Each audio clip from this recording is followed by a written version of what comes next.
Assalamu alaikum everyone and welcome back to our weekly Q&A with Shaykh Akram Nadwi. This Q&A is again every Thursday 6 p.m. BST.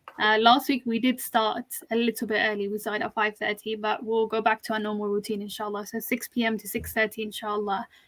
Thank you everyone for joining us. I know we already have some questions and I know we had a bit of a backlog of questions from last week.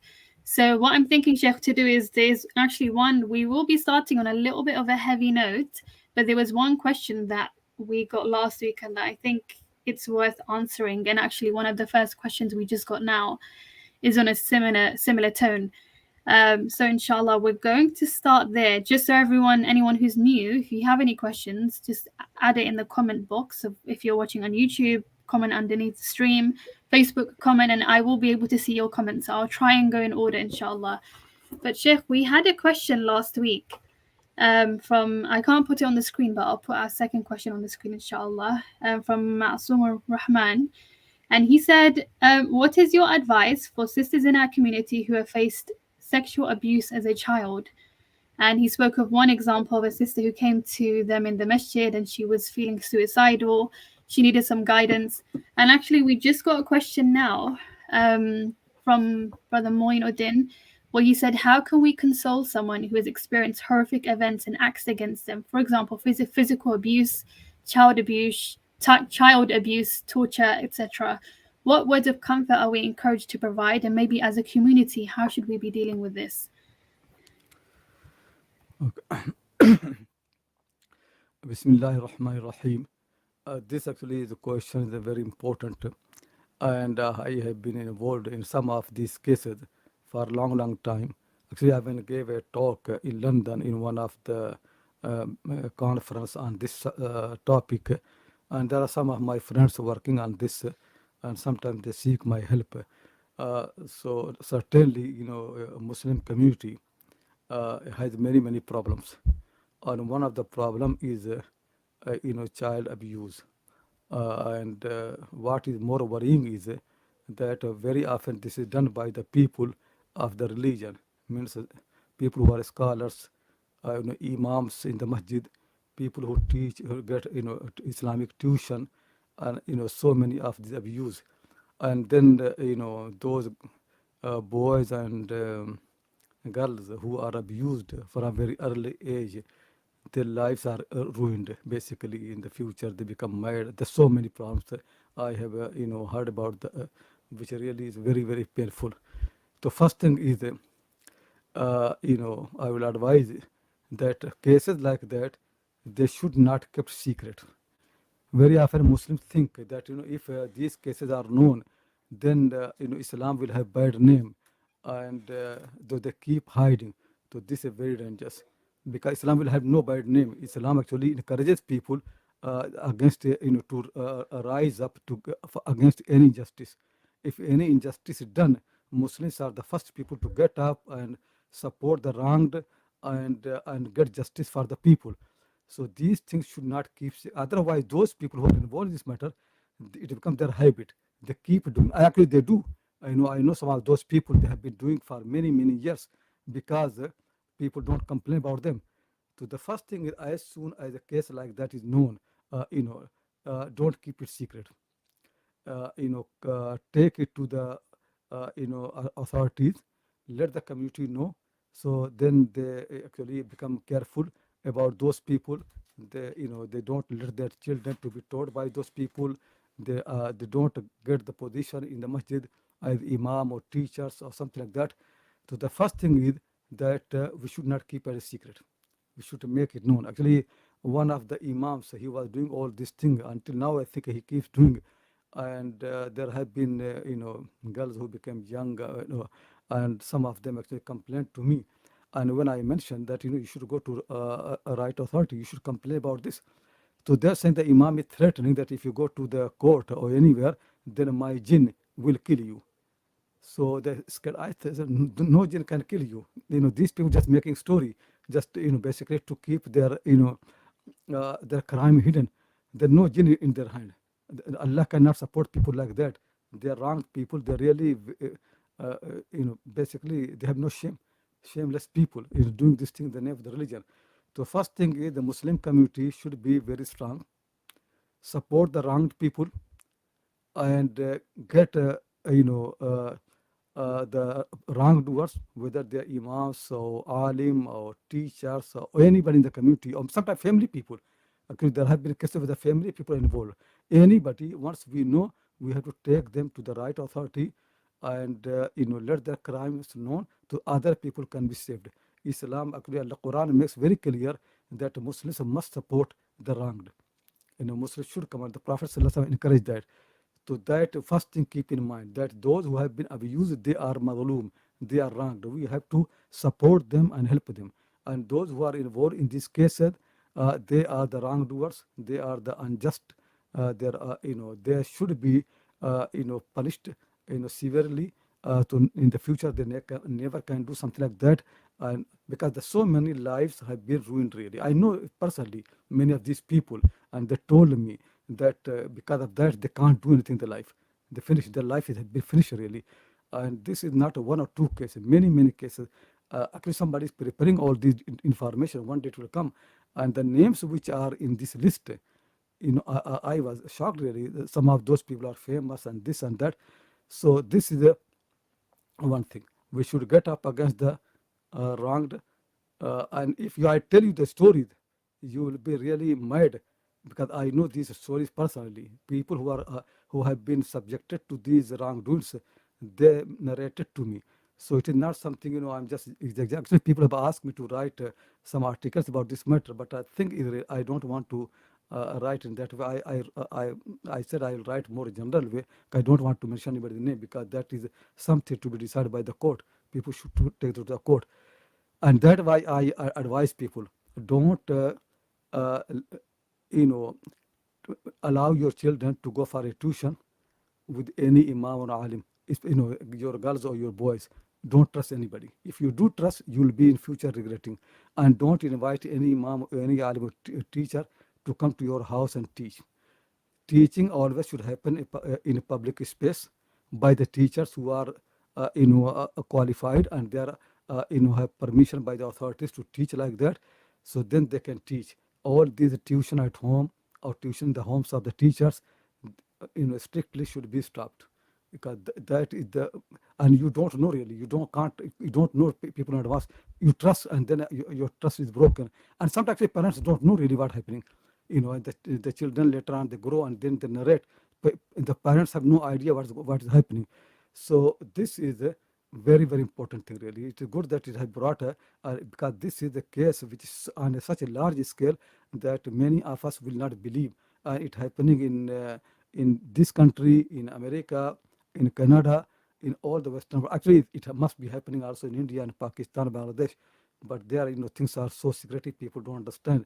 So the cases should be brought. Okay, the people who have been wronged, they have no crime. It is not their fault. So we have to console them, ask them to start your life freshly, and Allah subhanahu wa ta'ala forgiven. You actually did not do anything anyway. Allah has written for you more reward because you have been wronged. And Allah subhanahu wa ta'ala will raise your status in the day of judgment and also in this world. So you should start, you have done nothing really. Wronged people have done no crime. They will be rewarded. So, we have to console them, remind them that no fault in them, no mistake, and whatever, insult or, wrongdoing they have been subject to, for all that they get reward. So the family should console them, the friends and the teachers, they should and actually I'm saying to you that if anybody like that hearing me, don't worry. It is never your fault. Nothing from you. It is not your defect. Sometimes people will think that why it happened to me, but don't worry, because Allah subhanahu wa ta'ala has a bigger plan. Evils in this world happen, and anybody can be subject to the evils for a bigger plan. But you will not be responsible for that. Allah will reward you. The people who have done, they will be responsible. So we as a community, we have in full duty to make effort that in the future this never happens. So the people who are involved, they should be complained and taken to the court properly, right authority, and also the community should declare their names. So in the future, nobody can, misused by, exploited by these people. And the young boys, the girls who have been subject to these things, we should make effort how to encourage them, how to bring confidence in their life and how they can start their life freshly. So they forget their future, past, and start a new future. It's all our duty. I can't go very long because very not we don't have enough time. But it is something really we should make a proper one day program really where many people speak and some people who have this experience they speak, and then after that people come out with a proper policy what to do. If it is really something we need to address, it is very very important. So it is good that this question has been brought. These things used to happen in the Christian churches, but at least now they have got a very clear policy what to do, and the things have come out. But Muslims still don't know how to deal with these cases. So we have to learn and we have to move forward, inshallah. Jazakallah khair, Sheikh. Definitely. I don't think this topic is spoken about enough. And maybe in next sometime in the future, inshallah, we can delve into it more. Okay, we have a question from Mohammed who is asking, does having haram income mean that everything then bought with this income, like food and drink, becomes haram too? Yeah, certainly, haram thing in anything will make it haram because it's not your money, not allowed for you. So if you buy a drink by haram money, I think a drink will be haram, and those who drink they will be, responsible for haram. If they don't know, that's the problem. But otherwise, the whole if family knows, yeah, they will be sinful. Those who know and then they still use it, all of them will be sinful. Haram money never can justify it. It should be returned back to those people to whom it is belong. And if it has come from the wrong earning, sometimes people, sell, drugs and all those things. So then it should be reported to the right authority that I have been doing this in the past and now I repent. What should I do with this money? So maybe they can help you. But the simple matter is that, haram is haram. Nobody can make it halal. Okay, let's take a question. This one's quite interesting. There are many cases where a wife needs to work and the husband can't work due to internal problems. Let's say, for example, health problems. But if he can, he will work. Is this allowed? And will he get a sin for not working? No, people have got duty, to look after their family, you know, as best as they can do if they have they don't have work or they have some problem. So Allah Subhanahu wa Taala always forgives people. He forgives people who are ill. Those who are unable. Al Quran said, "La yukallifullahu nafsan illa wus'aha." Allah never burdens people more than their capacity. He never does like that. In this matter the wife really should help, and it for her will be sadaqah. She will get reward of sadaqah because it's not her duty to look after her husband's family and spend money. But if she gives her money, it will be like sadaqah, charity for her, and she will get so much reward if she can do. If she doesn't do, the husband will not get any sin. Okay, inshallah. The next question is quite long, but I do think it's something that maybe quite a few people can resonate with. So Ihsan is saying, how does one reignite their hope for Allah's mercy after neglecting Salah for almost intentionally for 3 months? How does one restore their khushu' again? Is it a punishment that one can't seem to reignite it? In the past, I was able to get back to the prayer even if I missed one or two prayers and have taqwa. But now I don't have that sensation and it scares me. Sheikh, I think this is with a lot of people. Sometimes when you're in the habit of praying salah, it's easy, and then you miss it for one day, and it becomes a month and 2 months. Yeah, thing is because the way we have our life really, we have become slaves of the mood. So when we like something, feel happy, they do it. When we don't like, we don't do it.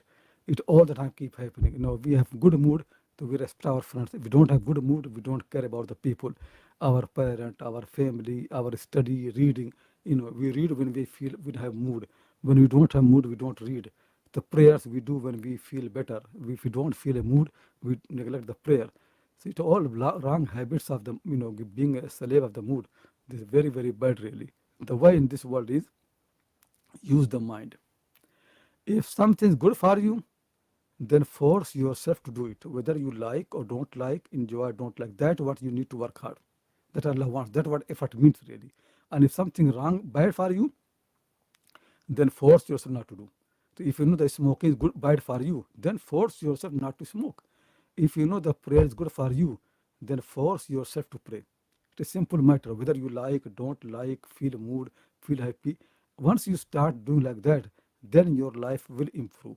That's what Allah wants from the people. That's what obedience means really. Obedience is different from convenience. If you obey Allah when it is convenient to you, not obedience. Obedience, does not follow convenience. Obedience is something. Obedience will come with difficulty.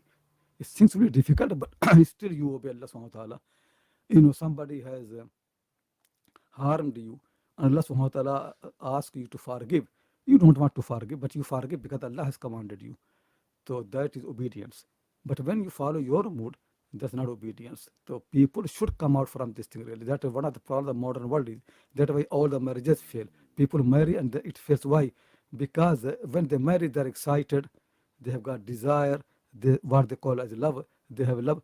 But within few months or few days, few weeks, that love becomes weaker, and the people become tired of each other. Now they are looking for something else. They fight, they argue. It's all happening. Why?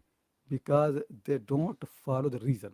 If they think really that now a husband and wife, we have got duty to make this relation to go, and Allah subhanahu wa ta'ala has commanded me how to obey my husband, how to obey my wife, how to look after them, then you will do it.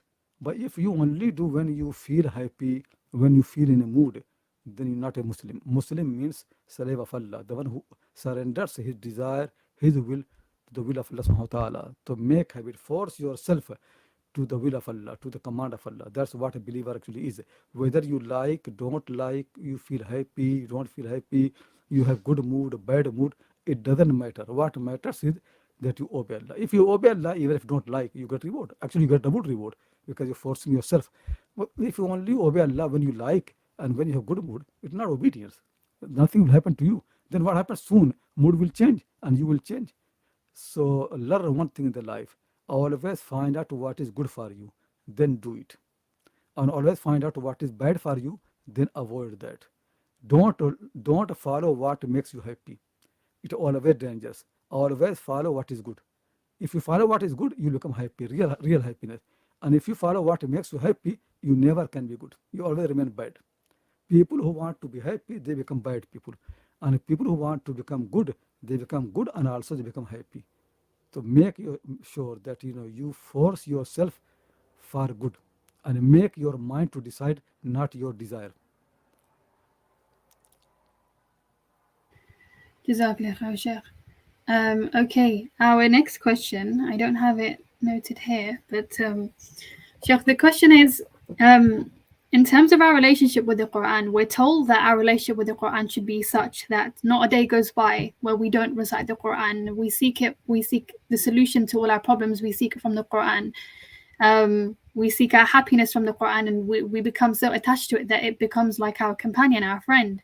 How do we then kind of, when we're told that our relationship with the Quran should be like this, and then also there are opinions that say that, for example, when a woman is menstruating, she's not supposed. There are some opinions that say you can't recite the Quran while you're menstruating. How does a woman in this situation kind of deal with this when her relationship with the Quran is such that she can't? She's so attached to it, she wants to be reciting it. Thing is, there is no doubt, it is a very important thing that you reminded. People always should consult the Quran every day in their life. Actually, maybe twice a day, you read a part of the Quran, reflect upon that, understand. It will keep reminding you from beginning to the end because you don't know really because which verse can be more important for you to keep reading, and also what follows sometimes can explain what you did not understand. So people have to read the Quran from beginning to the end, but little bit every day. Like in the morning, read half an hour, some page, and then try to understand the meaning. Then maybe afternoon or evening, you read a little bit and reflect upon that. The women who are in menstruation, so there are two opinions. There are, opinion that I follow that they can read the Quran. There's no harm in that. Can't touch it. So they use a piece of cloth, but they can read the Quran. And so there's no harm in that. There are many people like Imam Malik and people have Imam Bukhari. All these people have been saying that women in menstruation they can read the Quran. In Hanafi madhab and some other madhab, people say the women can't read the Quran when they are in menstruation. What they mean by reading it with the tongue. So if women open the Quran, whether Arabic or translation, and they read with their eyes, you understand the meaning. Nobody starts from that. Nobody, no Hanafi, no Maliki, no Shafi. Nobody has problem for reading with the eye. And most of books we read with the eye.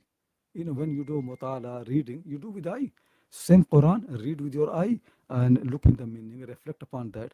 So nobody can disconnect you from the Quran. So people who like me, they allow even to read with the tongue. But if you follow an opinion, we do not allow you to read with the tongue. At least they allow you to read with the eye. So why can't you read? Actually, most books we read, or I actually always read with the eye anyway. All the books, every book I read with the eye. I don't move my tongue and understand. And if people do this thing. People don't need to read with the tongue in order to understand.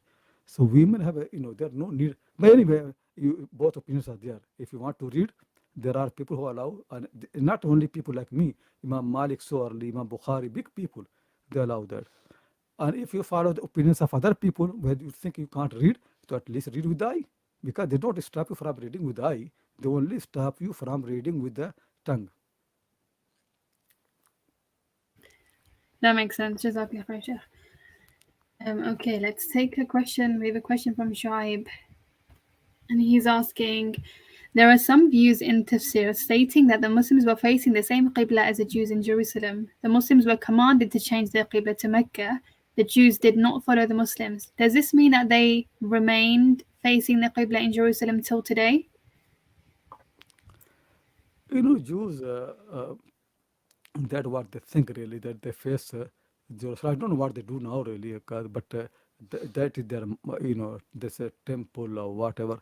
And if you read about Torah, you can find really they have been commanded for sacrifices, for prayers to face Jerusalem. Though actually in Torah still there are verses which makes very clear that when they do major sacrifice, a big thing, then they face the Kaaba as a Muslim Qibla. So that what makes clear that the Qibla for the family of Ibrahim, whether the descendants of Ismail or descendants of Ishaq. Ishaq is the father of Yaqub, father of Israel. All the Jews relate to Ishaq. All of them, they have been commanded to face the Kaaba in Makkah al-Mukarramah. And there is a book written by Maulana Farahi, Al-Ra'yu Sahih fi man huwa dhabih. And Maulana Farahi was expert of, Bible, Old Testament, New Testament, and also he learned Hebrew language. From that, he's proven that Kaaba has been the Qibla of all the Jews and Muslims, everybody. Except for a small thing, Jews used to face Jerusalem, but for all big things, they used to face Kaaba. And still there are verses in Torah same. It is not nothing changed. Still you can find, he has given reference of all those verses. So it is a small book, Al-Ra'yu Sahih fi man huwa dhabih. And I think actually, I'm not sure, I think it has been translated to English. To find out if it translated, read the translation. It will help you, inshallah. Okay, let's see if we can take a few more questions. It seems today we're getting really long questions, and I'm just mindful of how much time we have left and giving each subject its due time. Okay, inshallah, let's see. Okay, let's take this question. Can women go in public wearing a subtle perfume, or is it totally prohibited? Thing is, nobody wants to be, have bad smell, neither men nor women. So, women, everybody wants to be happy. The good perfume makes you happy and more active. So, if women apply a perfume, which they can smell, make them happy, there's no harm in that as long as the perfume is not very striking, with other people it can attract other people. So just, something, it makes them happy, and does not, other people don't smell passing by, yeah, then there's no harm in that. But if the other people smell, then no reason for that, for such thing, because then, you are interfering with the people. So then they have to attract to you. You can use a public space, but not in such a way that you distract the people. So women as women, they are allowed to use public space. They can have perfume, they can, whatever, but they are not allowed really to distract the people. If people are disturbed by themselves, this is their problem. If somebody just sees a woman and distracted, it's their problem. But women should not cause any distraction. And perfume is one of the important things. So there should not be strong perfume. In light perfume is fine. If you have light perfume, that's allowed. Okay, let's see if we can take another question, inshallah. Okay, I'll try and see if we can take Abdul Ahad's question, although it's split up in separate comments, so I'll try and read it out, inshallah. He's asking, I'm confused regarding the different qira'at of the Quran. I've heard people say that all the qira'at are correct, but when I read extracts of tafsir like that of Tafsir al-Tabari, I get a different impression, such as when he mentions the different readings of an ayah and then prefers some over the other. For example, what I understood while reading the tafsir of the ayah, وَقَرْنَ فِي بُيُوتِكُنْ, Imam al-Tabari mentions the two different readings, qaruna and qiruna, and then he preferred qiruna. Please correct me if I'm wrong, and could you please shed light on the varying qira'at? Maybe we don't have time for that, but maybe just the first question he asked.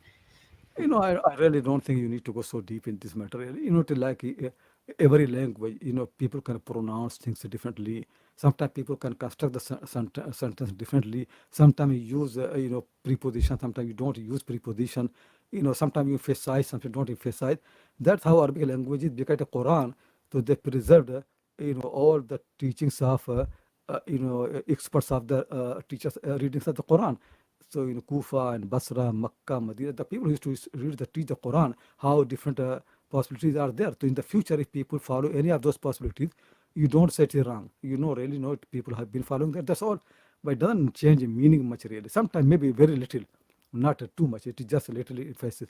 So qarna and qirna, nothing to do actually with meaning. It is just basically because in Arabic language, when you have a wow, wasiqa, yathiqu, you can say thiq.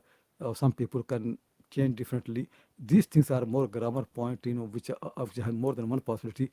So most of these qiraat are coming from Arabic grammar. So people who used to teach the Quran, they were experts of Arabic grammar as well. So any possibility in Arabic grammar, they allowed that. So that how it came. It doesn't make a difference, you read it this way or that way, as long as you don't corrupt the meaning. So more focus should be on the meaning. Get the meaning, make the Quran to change your life. If Quran makes you nearer to Allah, makes you more pious, that's enough. That's what you need really. You don't need to focus on this teaching or that teaching. Teachings are just means, readings are just means. They lead you to understanding. So don't make a reading of the Quran, disturbs you. No, leave it because it is just important thing, a small thing. Real thing is the meaning, how you understand it. So focus on understanding the Quran and acting upon the Quran, not too much on variant reading because that's not important. So, Sheikh, just this small follow-up question, and we'll leave it there, inshallah. But this specific verse, so many people or many men will kind of use it as a reason to say, okay, women should be staying at home and they shouldn't really be leaving their houses. Is this correct? No, okay, that I explained so many times. One of the recording I explained so many times this question. Karna does not mean that it's to stay at home. Otherwise, what it means when the following sentence said, "Wala tabarrajna tabarrujul jahiliyati ula." Don't walk, exposing your body in public as people do in Jahiliyyah. If women don't leave house anyway, so how they can expose themselves outside in public?